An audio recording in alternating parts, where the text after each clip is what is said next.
മന്ത്രി മറന്നിട്ടില്ല എന്നുള്ളതല്ല എൻ്റെ മറുപടി. മന്ത്രി മറന്നിട്ടില്ല എന്ന് മാത്രമല്ല, കൃത്യമായ രാഷ്ട്രീയം പറഞ്ഞിരിക്കുന്നു. പലപ്പോഴും ഈ പറഞ്ഞതുപോലെ വല്ലാത്ത രീതിയിൽ സംസാരിക്കുന്ന ഒരു നേതാവാണ്. ഈ ഭരണഘടനയുമായി ബന്ധപ്പെട്ട അരാഷ്ട്രീയമായ പ്രതികരണത്തിന് മന്ത്രിസ്ഥാനം നഷ്ടപ്പെടുകയും ചെയ്തതാണ്. പക്ഷേ ഈ പ്രതികരണം അങ്ങനെയല്ല, കൃത്യമായ രാഷ്ട്രീയം തന്നെയാണ്. ചില കാര്യങ്ങൾ ചിലർക്ക് മനസ്സിലാക്കാൻ ശക്തമായ ഭാഷ വേണ്ടി വരുമെന്ന് പണ്ട് വിജയമാഷ് പറഞ്ഞിട്ടുണ്ട്.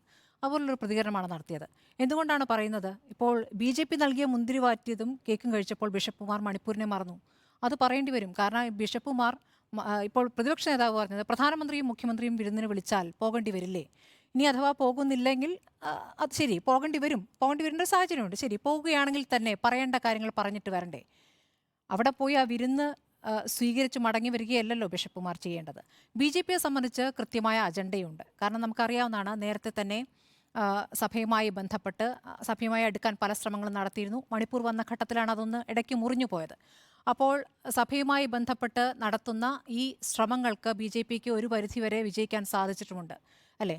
ലവ് ജിഹാദിൻ്റെ കാര്യത്തിൽ ആ വിഷയത്തിലൊക്കെ സംസാരിക്കുന്ന BJPക്കാർ പറയുന്ന അതേ കാര്യം ഏറ്റെടുത്തുകൊണ്ട് നാർക്കോട്ടിക് ജിഹാദ്, ഈ രണ്ട് വിഷയങ്ങളും അവർ ഏറ്റെടുക്കുകയും ഒരു മുസ്ലിം വിരോധം സൃഷ്ടിക്കുന്ന, അതിൽ ഒരു സമാന ഐക്യം ഉണ്ടാക്കുന്നതിൽ BJP പലപ്പോഴും വിജയിച്ചിട്ടുണ്ട്.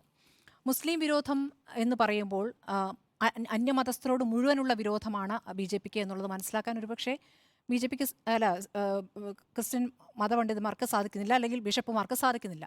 നേരത്തെയുള്ള കാര്യങ്ങൾ മറക്കാൻ പാടില്ലല്ലോ. ഗ്രഹാം സ്റ്റെയിൻ തൊട്ട് തുടങ്ങിയിട്ടുള്ളതാണ്. അപ്പോൾ അത് മറന്നു. മണിപ്പൂരിലെ കണക്കുകൾ നമ്മുടെ മുന്നിലുണ്ടല്ലോ. ആ കണക്കുകൾ പരിശോധിച്ചാൽ തന്നെ ഇപ്പോൾ നോക്കൂ, കഴിഞ്ഞ മാസങ്ങൾക്ക് മുമ്പ് മരിച്ചവരുടെ സംസ്കാരം നടന്ന കഴിഞ്ഞ ദിവസമാണ് സംസ്കാരം നടന്നിട്ടുള്ളത്.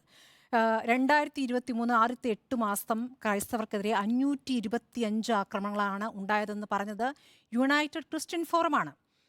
അപ്പോൾ അങ്ങനെ ഒരു വിരുന്നിനെ വിമർശിക്കാൻ ഇവർക്ക് കൃത്യമായും അവകാശമുണ്ട്. അത് പറയേണ്ടത് ക്രിസ്ത്യൻ മതത്തിൽപ്പെട്ട ഒരു മന്ത്രി തന്നെയാണ്. അത് ആരെങ്കിലുമൊക്കെ പറയണ്ടേ? പിന്നെ വേറെയും കണക്കുകൾ നമ്മുടെ മുന്നിലുണ്ടല്ലോ.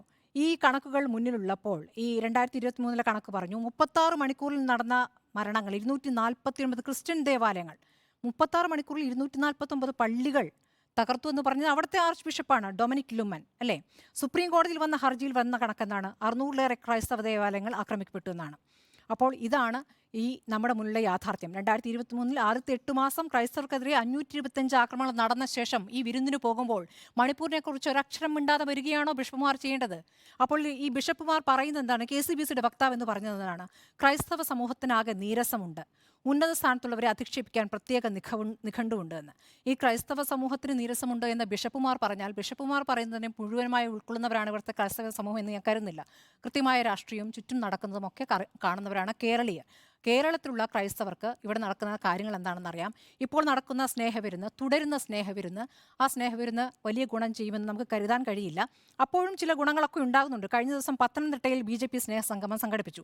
ആ പരിപാടിയിൽ ഓർത്തഡോക്സ് സഭ നിലയ്ക്കൽ ഭദ്രാസനം സെക്രട്ടറി ഫാദർ ഷൈജു അവിടെ BJP അംഗത്വം സ്വീകരിച്ചു. അന്ന് 47 ക്രിസ്ത്യൻ പ്രതിനിധികൾ BJPയിലേക്ക് ചേർന്നു എന്നാണ് അവർ അവകാശപ്പെടുന്നത്. ശരി, ഇപ്പോൾ ഈ സംഭവത്തിൽ സജി ചെറിയാൻ പറഞ്ഞ വിഷയത്തിൽ മന്ത്രി വി മുരളീധരൻ വളരെ ഞെട്ടലും ഖേദവും വിഷമമൊക്കെ പ്രകടിപ്പിക്കുന്നുണ്ട്. ഏതായാലും അന്യമതസ്ഥർക്കോട് പ്രതികരിക്കുന്നതിൽ ഒരു ഖേദം ഈ രൂപത്തിലെങ്കിലും ഉണ്ടായത് നന്നായി. മണിപ്പൂരിനെക്കുറിച്ച് ഒരക്ഷരം മിണ്ടാത്ത പ്രധാനമന്ത്രിയോട് ഒരു കാര്യത്തിലെങ്കിലും പ്രതികരിക്കാൻ ആവശ്യപ്പെടാത്ത ഈ ബിഷപ്പുമാർ മുഴുവൻ ക്രൈസ്തവ സമൂഹത്തിൻ്റെയും പ്രതിനിധികളായി പ്രതികരിക്കേണ്ടതില്ല എന്നാണ് എനിക്ക് തോന്നുന്നത്. സജി ചെറിയാൻ സാധാരണ പറയുന്ന പോലുള്ള അരാഷ്ട്രീയമായ അല്ലെങ്കിൽ വയത്തോന്ന് വിളിച്ചു പറഞ്ഞൊരു മന്ത്രിയാണെന്ന് ഞാൻ കരുതുന്നു. പ്രതിപക്ഷ നേതാവിനെ വിമർശിക്കുമ്പോഴും ചില ഭാഷയിലൊക്കെ കുഴപ്പം പറ്റാറുണ്ട്. പക്ഷേ ഇന്ന് പറഞ്ഞിരിക്കുന്നത് കൃത്യമായ രാഷ്ട്രീയമാണ്. അത് ഇവിടുത്തെ കേരളത്തിലെ ക്രൈസ്തവ സമൂഹം ഏറ്റെടുക്കുമെന്നാണ് ഞാൻ കരുതുന്നത്.